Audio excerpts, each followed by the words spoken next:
Wrong game, guys, cut. Cut.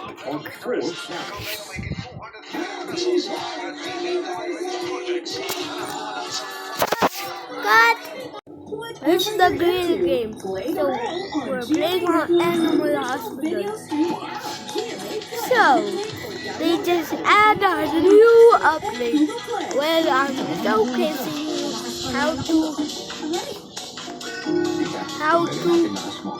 I'm showcasing how the new things work. What? There's new with Nianer's complex that penetrates each strand. new classes. Hair standard protection. Spider. Spray it with Sunsilk. Sa laro, hindi may iwasang makalisan at makalitan. Pero sige lang, may new Breeze Liquid Stay Power Technology. Nagtatanggal ng laro naman siya ng long-lasting fragrance pad. New Breeze Liquid. Once upon a handful.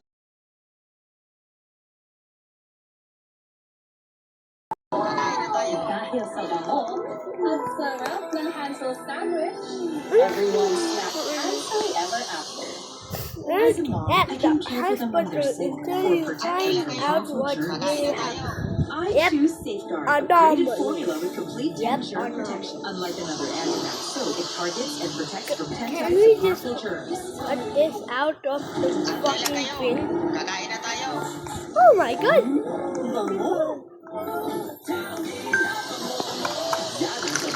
Why did I get already the title? Are you already in the title? Sa simula pa lang, take Dr. Prescribed Centret Forte na include the natural ingredients to fight viruses and bacteria para mabilis buhay. Dr. Prescribed Centret Forte. At first,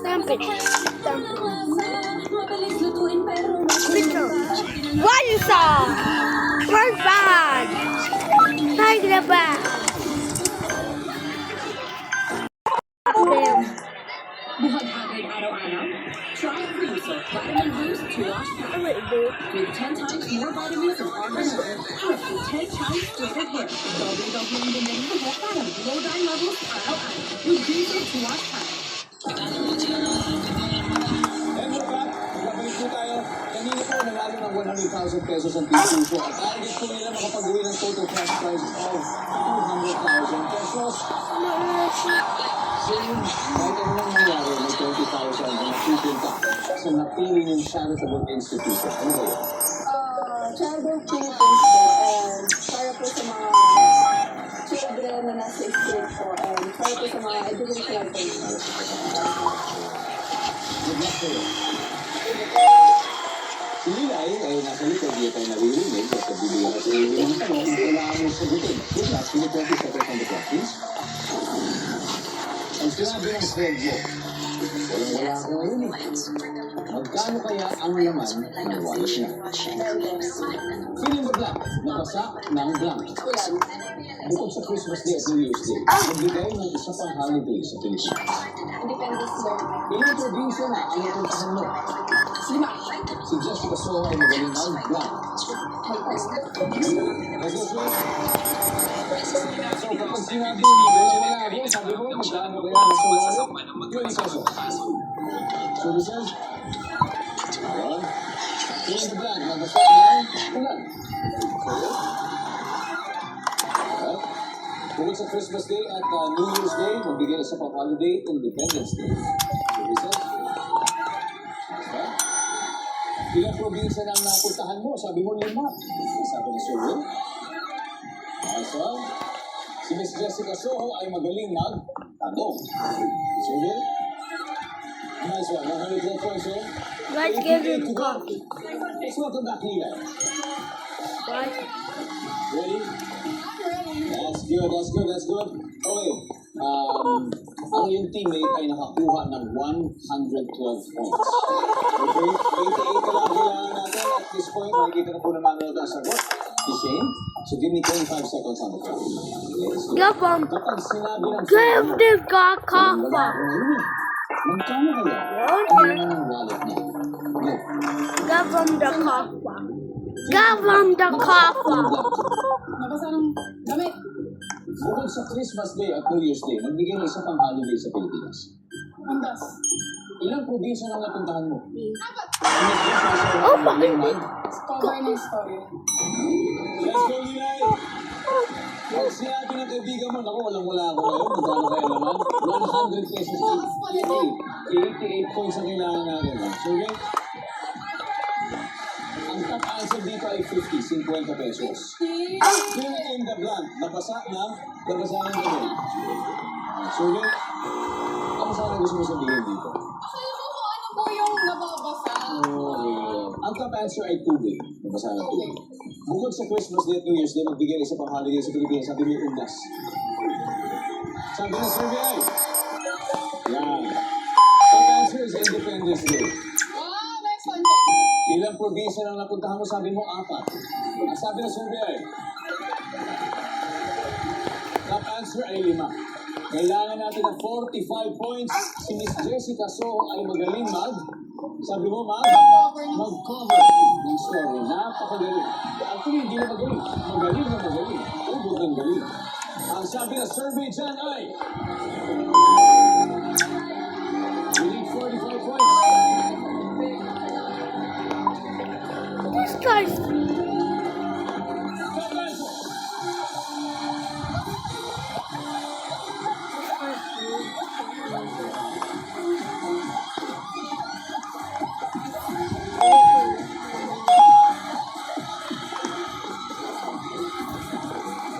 Congratulations, Team Puso. Nanalo kayo ng 200,000 pesos. Champion na sa Family Feud. Alam niyo, panalo rin kayo. Ganun. O, di ba? Again, maraming salamat kay Coach Ramil at sa coaching staff po ng BNSC Strikers. Good luck sa susunod na season. Alright, good luck.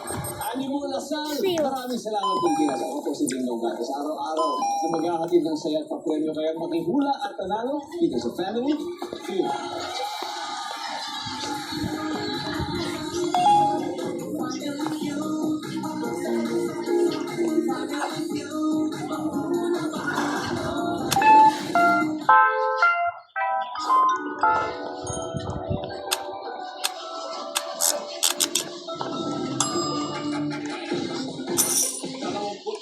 Bilang na trainee ng Philippine Navy na ICU at namatay kasunod ng training. Pamilya, tuda sa dahilan ng pagkamatay. May nangyari dito. Yung kapundi, uyak na tuwa. Sa gitna ng napakamahal na kuryente, modus ng isang grupo para mapababa umano ang electric bill, Istado. Sunog-sumiklab sa residential area sa Pandacan, Maynila, high-tech na thermal drone. Ginamit para agad makita kung saan ang apoy. Dalawang low-pressure area. Binabantayan sa loob at labas ng Philippine Area of Responsibility. Ang isa, nagpapaulan sa Metro Manila, Central at Southern Luzon at Bicol Region. Nagsunod din ang landslide. Ilang kalsada, hindi madaanan. Sa Day 10 ng impeachment trial ni Vice President Sara Duterte, unusual o hindi pangkaraniwan ang pagkakit ng 4 na tick at 125 million peso cash ng Office of the Vice President. Nice. Ayon sa Yep. There, Land Bank. is he. Nakita pa naman ito ng other government agencies na ganito pa nagkakagawa. Look at the fucking. My point is, just because it's unusual, it doesn't mean tama po ba? Camera. Look on camera. Look on camera. Judge Pia Cayetano dahil sa pinost sa kanyang social media page na spliced at mapandindang umanong video at ang project But, Asia's Gargan, we need to go from Kafa. sa isang importanteng issue sa bansa. Kafa.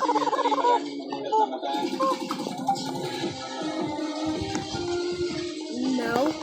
Live sa No. Center. Ito ang Payback. Magandang gabi po, Luzon, Visayas at Mindanao. Nagdala Nagdadalamhati pero palok na katalima ng pamilya ng Naval Officer Candidate ng Philippine Navy na nasawi sa kasagsagan ng kanyang training sa Zambales. 5-kilometer run. Pero gisang pamilya, pinagandaan at nakakondisyon ang katawan ng kadete. Bago sumatak sa training, sagot ng Philippine Navy, walang foul play. Nakatutok si Tano Tingkungko.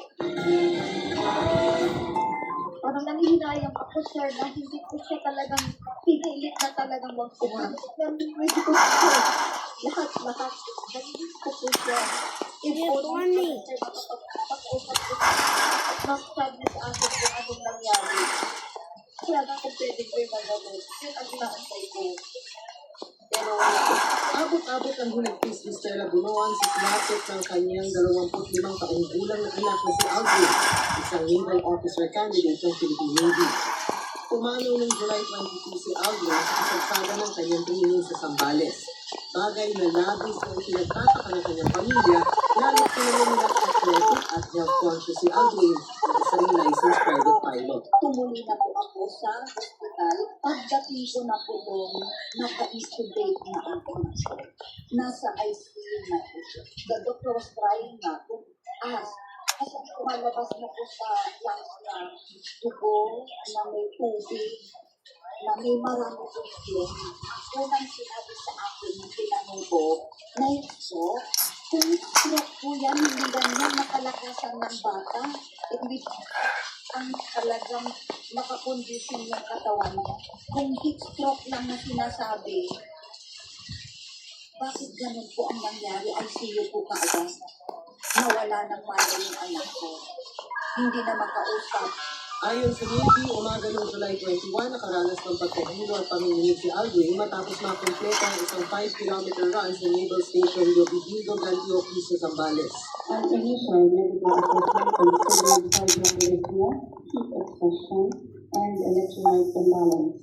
He was subsequently transferred to Orthopedic Medical Center in operated for intensive care, where he continued to receive treatment under the same working diagnosis. The medical cause of death was identified as a severe infection affecting the central nervous system with a compromised respiratory system. Sa statement ng Philippine Navy, wala raw nakikitang indikasyon ng anumang foul play sa pagkamatay ng kadete sa ngayon. Pero duda ang pamilya ni Aldrin. Iba yung nararamdaman ko. May nangyaring iba. Iba sir, hindi ganun. Hindi po ako naniniwala kasi physical fit ko o basketballista po yan na kahit ang fourth quarter, hindi po yan pinapuko ko. At nakakondisyon po yan. He prepared for it. 8 araw na raw mula nang pumanaw si Aldrin, wala pa rin daw nakikipag-ugnayan sa kanilang opisyal ng Navy. Magiging fair sila sa kanilang investigation, sir. And then talagang we need an answer. And our son and the family needs talaga justice for Aldrin kung ano yung nangyari sa kanya. Pero sabi ng Philippine Navy, agad nilang ipinagbigay alam sa pamilya Dulnuan ang sinapit ni Aldrin. Education Training Command Philippine Navy extended its deepest condolences to the families and loved ones of Officer Candidate Bunoan. The command has personally reached out to his family and continues to provide necessary support and assistance during this difficult time. Dano Tingkungko, nakatutok 24 oras. Bistado ang alok online ng isang grupo para mapababa umano ang electric bill kapalit ng hanggang 20,000 pisong bayad. Ang modus na posibleng makainganyo ngayon na kapag ng kuryente, alamin sa pagtutok ni June Federasyon. Kapalit ng one-time payment na 15,000 hanggang 20,000 pesos. Kaya raw mapababa ng grupong ito ang electric bill na gustong kumuha ng kanilang serbisyo.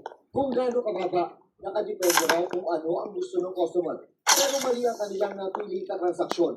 Dahil pagkatapos nilang ilagyan ng isang uri ng device, ang metro ng inakala nilang customer sa Cavite, agad silang inaresto. Ang traffic operation pala ito ng Criminal Investigation and Detection ng group ng PNP at ng Meralco.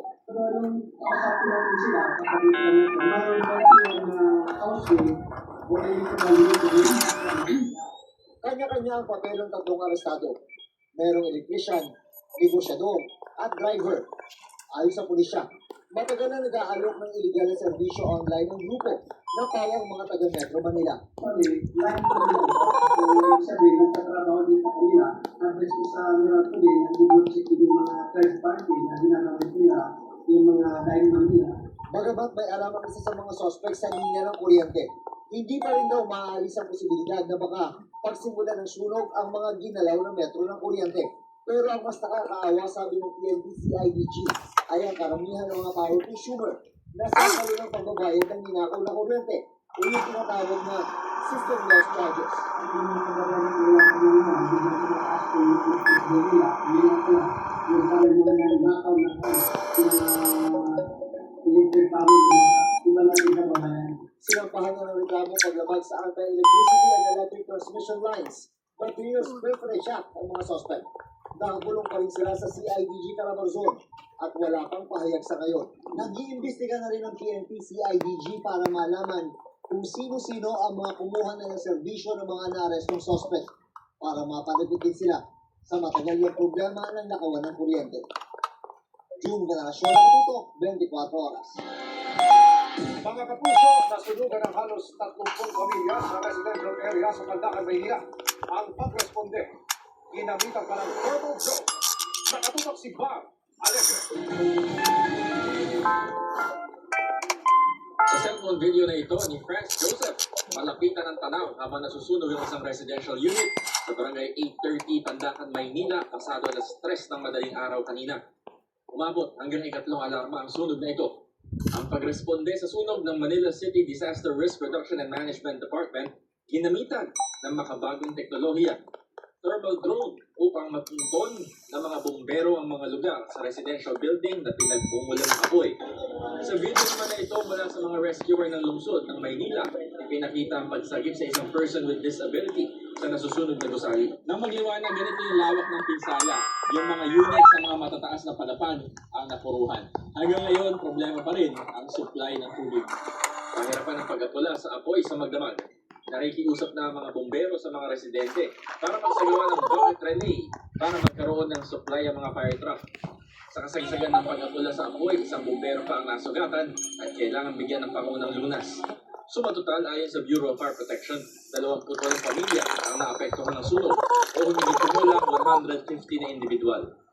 Walang ulat na may nasawi o nasugatan sa mga residente. Kami yung bahay ko. Nasusunog na. Dati dun yung isa-isa kumalat na. Wala kami nagalaw. Pakarili lang namin. Bilis kuya. Para siguro lang. Wala kami Nagising na lang kami. May apoy na dun mismo sa pinakapintuan ng bahay na nasusunog. Mostly, yung 4th floor ang totally na damage. Then, nag-start yung apoy sa room 423. Nagkataon yung room 423 ay wala yung may-ari, walang naninirahan. Ipapatuloy ang investigasyon ng Bureau of Fire Protection sa pinagmulan ng apoy, pati ang halaga ng pinsala kaya hindi pa nagpaunlak ng panayam. Fire under control ang sunog ng alas 8 ng umaga at tuluyang naapula pasado alas 9 ng umaga. Bam Alegre, Nakatutok, 24 oras.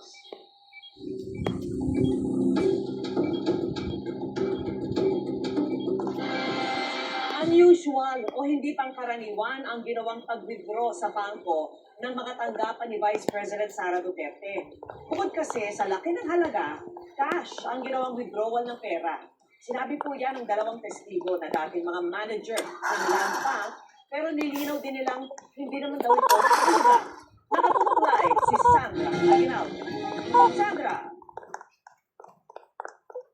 Vicky, simulan na ngang ilatag ng prosecution yung kanilang ebidensya para dito sa Article 1 o yung umano'y maling paggamit ni Vice President Sara Duterte ng kanyang confidential fund. At dalawa nga po dating manager ng Land Bank ang iniharap nila dito sa impeachment court. Laman ng kahong ito ang mga dokumentong may kinalaman sa paggamit umano ni Vice President Sara Duterte sa kanyang confidential funds. Hudyat na simula na ang paglalatag ng ebidensya sa Article 1 ng impeachment complaint kaugnay sa unay maling paggamit ng 612.5 million pesos confidential funds na dumaan sa tanggapan ng bise at noong kalihim pa siya ng Department of Education. Naglatag ng opening statement si mamamayang Liberal Party List Representative Laila de Lima para sa prosecution. Pero tumutol agad ang abogado ni Duterte dahil meron daw sinasabi si De Lima na conclusion of fact and law na dapat ay nanggagaling sa mga testigo. This is not about one missing receipt. This is not about a clerical error or accounting mistake. The evidence will reveal a pattern, a systemic course of conduct that, taken as a whole, demonstrates graft and corruption Your Honors, and betrayal of public trust. I think we have to object to the statements being made by the Honorable Dilima, with all due respect, of course. I was listening intently at the beginning, it was okay, Honorable Dilima, but later on, you did make conclusions of law already, which the chair orders to be stricken from the record. Kahit naman strike off the record natin, pinarinig na po at nasabi na. So to allow your honors, again, a continuation of such is really goes into the matter of fair play, Your Honor. Iniharap ng prosecution ang una nitong witness, si Violeta Constantino, the branch manager ng Land Bank Shaw Boulevard, noong panahong nag-withdraw ang Office of the Vice President ng cash gamit ang 4 na checking tig 125 million pesos bawat isa. Ang mga cheque may petsang December 20, 2022, February 6, 2023, April 25, 2023, at July 14, 2023. Lahat nakapangalan kay Gina Acosta, Special Disbursing Officer ng Office of the Vice President. Ang pondo pumasok daw sa Land Bank mula sa National Treasury. Ayon kay Constantino, unusual o kakaiba para sa kanya ang transaksyon dahil sa laki ng halaga at dahil cash ang withdrawal. Normal po ba na ganito kalaki ang winning withdraw ng isang government agency? Is this normal? Nakakita ka na ba nito ng other government agencies na ganito kalaki ang withdrawal? Wala po, unusual po ito. Unusual yung withdrawal. Nagduda po kayo sa ganitong kalaking halaga. Is that correct? Sa personal opinion namin sa bangko, parang syempre po, saan kaya gagamitin po yung cash na to? So, pero hindi naman po namin tinanong na. Kasi may advice naman po siya. Sa 32 years niyo po sa banking industry, sa land bank, nakakita na po ba kayo ng ganyang kalaking amount na withdrawal ever before? First time po. Usually po kasi kaya naging user pa sa akin kasi cash po siyang nakuha. Sa other place, kumbaga nag-issue po sila ng mga cheque sa yung disbursement po nila. By checks po, hindi po cash. Masasabi nating once in a lifetime yung ganitong amount in cash. Pero ayon sa branch manager, legitimo naman at hindi illegal ang transaksyon ng OVP. Hindi rin daw nila ito itinuring na kahinala o suspicious. Supported naman po ito ng advice. So once po nakapasok na po sa system at funded naman po siya, okay na po sa amin na. Hindi po siya suspicious. At lahat po ay legitimate. Yes, sir. So, my point is, just because it's unusual, it doesn't mean it's illegal or whatever. Tama po ba? Wala naman pong illegal doon sa encashment po. Ang perang withdraw, nilagay daw sa 4 na bag. So ilang duffel bag po ulit? Mga 3 to 4 bags po. You should be approximate, precise kasi we're talking of impeachment of the Vice President dito. Hindi dapat yung parang calculation. As much as possible. Opo, mga 4 bags. Okay, 4 bags. Punto ng prosecution, Tama, 4 na bag. Pinaglagyan ng cash at nung 30 million at isang 35 million. At ito ay nakumpirma sa testimonya ngayon ng ating bank manager na gaya nga ng nabanggit ninyo, nung April pa, sinabi na ito ni Ramil Madriaga. So again, there's a striking coincidence, perhaps, we may call it. sumunod na tinawag bilang witness si Yanita Camposano, dating bank manager ng Land Bank sa Department of Education. Kaugnay naman sa confidential fund ng vice ng DepEd Secretary pa siya. 3 cheque ang winidraw sa account ng DepEd na nagkakalaga ng 37.5 million pesos bawat isa noong February, April at July 2023. Isang Edward Fajarda, dating DepEd Special Disbursing Officer daw, ang nagpupunta sa bangko at lumalabas daw ito sa fire exit dala ang pera. Gaya ng naunang testigo, sinabi ni Camposano na unusual o kakaiba ang transaksyon ng DepEd. For government agencies, ano siya, unusual po ang amount ng pag-withdraw. Wala po kayong nakitang ay nahinala, hindi po ba? Wala naman. Ibig sabihin, hindi po illegal. Wala naman. Ang ano lang po kasi namin is yung sa check and cash. Opo, ibig sabihin, wala pong illegal. Wala. Kaya nakita. Hindi na nag-cross-examination ang depensa kay Constantino pero may tanong kay Camposano. Lumabas po siya sa fire exit dahil safer po yun dahil nasa loob ng prison break. Tama po ba? Yes, ma'am. No further questions. Vicky, sa susunod na linggo, 3 witness ang pinapatawag. 2 po dito ang mula sa Commission on Audit at isa po ay direktor ng House of Representatives. Vicky? Sandra, noong nakaraang linggo ay napag-usapan ni Senate President Win Gatchalian at Senador Chis Escudero ang pagbabago sa takbo ng impeachment trial